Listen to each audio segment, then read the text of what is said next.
How is the Hunter x Hunter game? It's exactly what I expected. It doesn't look very nice, but it is awesome to play. The game is super violent. It has super high power level stuff. It's a blast. The reason I'm happy Hunter x Hunter is coming out, the reason I'm happy that 2XKO is coming out, to give you the context, Marvel vs. Capcom 3 came out in 2011, or coming up on 15 years for Marvel vs. Capcom 3. Pretty old, and that's like the big IP versus game that we all got. Since then, there hasn't been that many big IP versus games that are popular in the space, right? Because MVCI came out September, I think, of 2017. It didn't do very well, and people didn't like it that much at the time. There's a lot of problems with it, even though I think the game was pretty fun.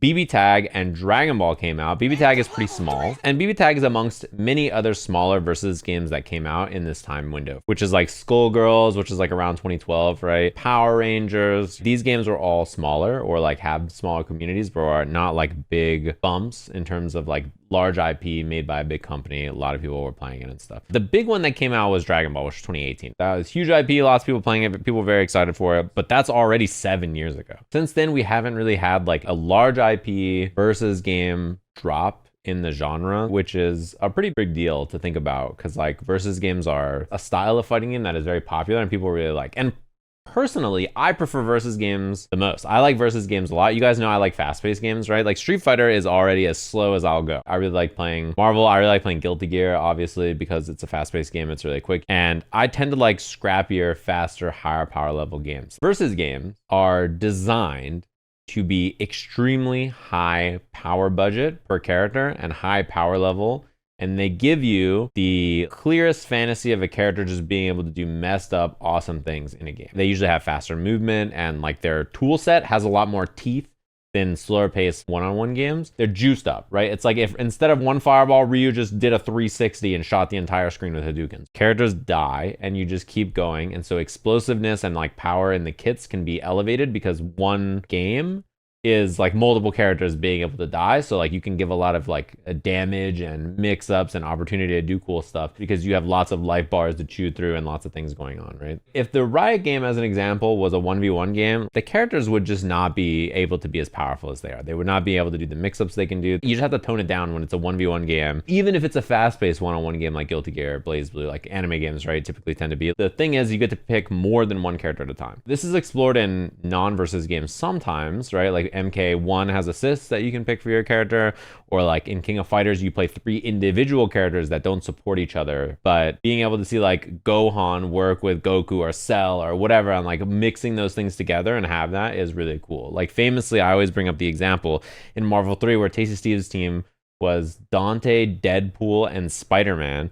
And we were like, Steve, your team sucks ass. If you could just remove one character and put Dr. Doom in, literally any order, just like put Doom in there and replace one character. And he said no, because these 3 would work together in the comics and Doom would not. That's part of why people want this kind of ability to mix and match characters, because you have stuff like that, right? So instead of winning, Steve just died with his sense of comic book accuracy and his glasses pushed up. That's a thing that matters to people about teaming these characters up and doing things like this. Versus games are high power level. They allow the characters to do the sickest shit possible. They allow high violence. They allow the game to have lots of movement. You watch Street Fighter, right? And it's like someone who's like way better than the other person in Street Fighter. The other person walks at them, anti-airs them, whip punishes them, or like runs offense. And the other person, they just don't play the game because the other person just doesn't allow them to have openings. If you're fighting peak punk, monitor's not laggy, sun's not in his eyes, you actually can't do anything. You can't dash, you can't jump, you can't whiff. You can't connect on block and then make offense happen. He makes it look like Street Fighter is a solved game. And you see it and you're like, wow, that guy is just way better than that other person. They're really struggling. In a versus game, when you are way better than your opponent, it doesn't look like that. It looks like the other person is not even holding the controller. Your movement is so much better. Your offense is more fluid. Your defense to survive situations is more fluid. Like you're just twerking on them because the game has such high power level in all aspects. You can just outposition and outplay your opponent in a way that's just like, oh man, like you're just like cringing looking at it. Slower games have more obvious tells and approaches. In a versus game, that level of control is so much harder. You will likely not be able to stuff the 9,000 different approach vectors that your opponent is offering. And they can stick gigantic hitboxes on the screen that are hard to avoid and then make you block and then put you in blocks and then do mix-ups that are unseeable. It's, to me, usually even more impressive that someone can slow down a game like that, which is why the most fun storyline for most people's minds in Dragon Ball, which is the last big versus game, was Goichi versus Sonic Fox, because it was like Sonic Fox was the ultimate offensive, like, I'm just going to run you over and make something happen, scramble person. And then Goichi was like, I'm a block. I'll just endure, which is what makes it so fun to watch, because when Goichi just never gets hit in that game, it makes it look like, man, they got a buff mix in Dragon Ball. They got to buff the offense in this game. That game has a very strong defense, but when you're that good and you can slow them down, or you can make your opponent not able to run offense, or you can dance around them and just avoid all their openings, playing slow in a slow game is not nearly as impressive as playing slow in a fast game. I mean, yeah, a lot of the drama about Marvel 3 matches that made them fun as a viewer was watching Doom and that impending sense of dread. Sulfus, pops the astral, Sulfus, hidden missile, and you're just like, oh man, how are they ever gonna get in? And Justin Wong's dash blocking with Wolverine, like little Wolverines on the screen, just dash block, jump block, dash block, trying to make it in, and then he just goes berserker, and he just makes it in one time, and you're like, oh. The drama of those moments, you know, is what makes the versus games fun, because the power level, again, is so high. The wall of Sulfus is so insurmountable that when like Wolverine gets in there and goes and starts cutting you up, you're like, oh fuck, berserker, like you just get high. The thing about these games is they have the highest power fantasy and highest power balance of like characters, where a lot of modern games, you end up thinking to yourself, like, what do the devs want me to do? Like, what works with this character? Like, what am I able to do in this system that the devs want me to do? Like, this moves +4, so I can do a 4-frame move after. Neat. Versus games are basically the opposite, which is like, I can do anything. I'm not bounded by much. I just have a deep pool of things that I can do, and it's up to me to find the connective tissue of like what this is all about and then make interesting things happen off of it. So you're just like able to sculpt and come up with interesting ways to tangle with the systems and the characters and all that kind of stuff. Look at this combo. Dr. Doom. Oh wow. Oh, nice, and a different under, backwards, behind the back. Like, come on, bro. Dash, rocks, level 3. Dude, people knew about TAC infinites and stuff, and like kind of the idea, but it wasn't as commonplace back then. And then he gets punished. He does this fucking cool ass combo, and then it doesn't kill, and then he does fucking foot dive, does not get the chip, and then he gets fucking punished. He did say that he had some combos specifically for him. And you know what?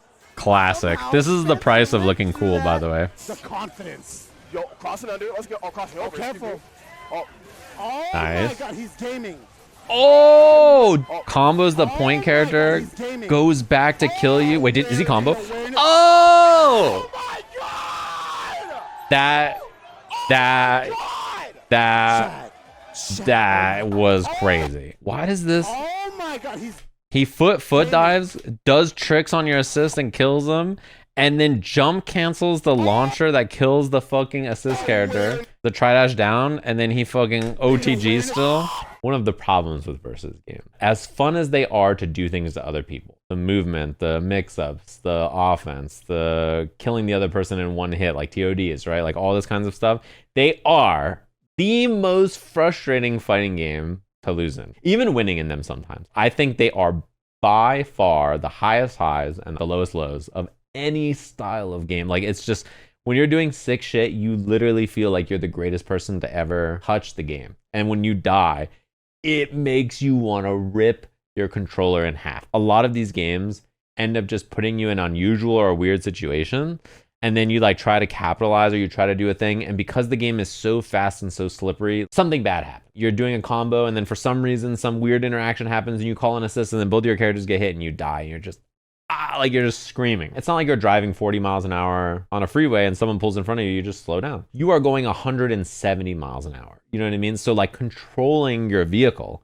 and not ending up in some kind of an accident is way more difficult. The more likely it is you just get oopsied. And like your opponent is doing the Bart Simpson, just swinging at Bart and Lisa, you know, where they're swinging at the air and then you just run into it and you die. That is like way more common in these style of games. Your opponent just flails in a spot and just clips you, and down goes Frasier. and it was a thriller in Manila. You know, that's just what happens. The power level of the characters is so high, you can do so much fucked up shit. The ability to run, the ability to fight, the ability to mix, the ability to scrap, the ability to engage or disengage, everything is so exaggerated and powerful and interesting to tangle with is what makes them fun and why people like playing them. It's also what makes them frustrating. But I think the thing that you have to encourage when it comes to these games is the violence. And I think that was one of the big complaints that a lot of people had about Dragon Ball. And then you see it starting to creep in with the last Alpha Lab test with 2XKO, is if you're going to make a versus game, you cannot be a coward. You must make it powerful. Because the reason you engage in a versus game in the first place, the reason you would make a versus game is because you go in understanding that you're making a game that lets people experience these characters with the most powerful fantasy that they can have. Really high movement, really high power level when you hit people, all this stuff, but then you make the offense weak or you make stuff about it feel toothless. You might as well have not made a versus game to begin with. You might as well have cut it down and made that shit 1v1. There's no point in making a versus game that doesn't have the teeth to give you the power fantasy of playing multiple characters. Like, why would I want to invest in learning 3 characters and assists and all this kind of stuff if at the end of the day, I'm dispensing mids? If I wanted to dispense mids, remove 2 characters out of the equation, make that shit one-on-one, and I'll dispense mids happily. But if we're gonna make the game high power level, we gotta make the game high power level. We gotta be down for violence. The way I describe this in non-fighting game terms is if you're gonna make a game with bad combat, make that shit turn-based. Because at least at the end of the day, I can just, click my option and it can happen and you don't have to try and fool me. So if you're gonna make a versus game, let me go kill the other person and let the other person come kill me. Because at the end of the day, there's not very many killing games left. Modern fighting games, they've toned down a lot of the deciding factors. Like, people will say that they made them too easy to kill other people in the sense that like they made them easier to do lots of stuff in. But in terms of just like making hard stuff that takes a lot of time to master and is difficult, if we're not making fighting games like that anymore, like, why are we here? If we're not going to do any of this, we're not going to give me high power level in any way, shape, or form, or something to dig into long term, what's the enticement for me to play the game for thousands of hours? Are we trying to just make a dopamine dispenser where it's like cool and shiny for 10 minutes and then I don't play again? Or are we trying to make a game I'm trying to play forever? You know what I mean? This Hunter x Hunter game looks like shit, but it plays like a game I could play for a long time, just on first contact alone. Hunter x Hunter is in a month. 2XKO is probably somewhere from August to September or something, right? August, September, October time, that around there, the fall is my guess. The demo for this game is some of the most fun I've ever had. Somebody asked during it if I had more fun with this game or Fatal Fury, and that question is very mean. Because when you give someone a training mode like this game, it's impossible not to have fun. Like, what do you mean? Like, look at the fucking game, man. Like, look what they're offering you, And that's how I feel about versus games in general. It's like impossible not to have fun with them. The sandbox they give you is just so sick that like you gotta play them. Fatal Fury is like vegetables, and this game is like junk food. Of fucking course I love junk food, man. But like, if you're an adult, like you gotta have some vegetables sometimes. And the more adult you become, the more you appreciate that vegetables are not only something you just have to have, but like are actually delicious and you should probably enjoy them. This game is junk food. It's straight up pizza and candy for dinner, right? Like, it's hard to put it down. You're not supposed to, but like, this game I think will be like that too. I have no idea what to expect from it, but I'm like pretty excited. And I really hope that it does well enough that they can like make another game. I think having another fighting game made in the West like this is huge also. Anyway, I'm very excited. This versus game situation we're in is fucking rad.